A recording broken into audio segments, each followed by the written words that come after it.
Quando você superestima algo que é teu, depois não chora ou não sofra quando você perder a identidade do que você superestimou.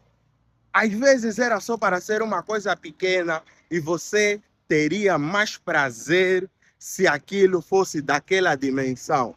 Mas agora, como você quis transformar em mais do que ele deveria ser, depois vai dizer: ah, perdeu a credibilidade, ah, perdeu o interesse, ah, já não é mais a mesma coisa que era antes, ah, ah.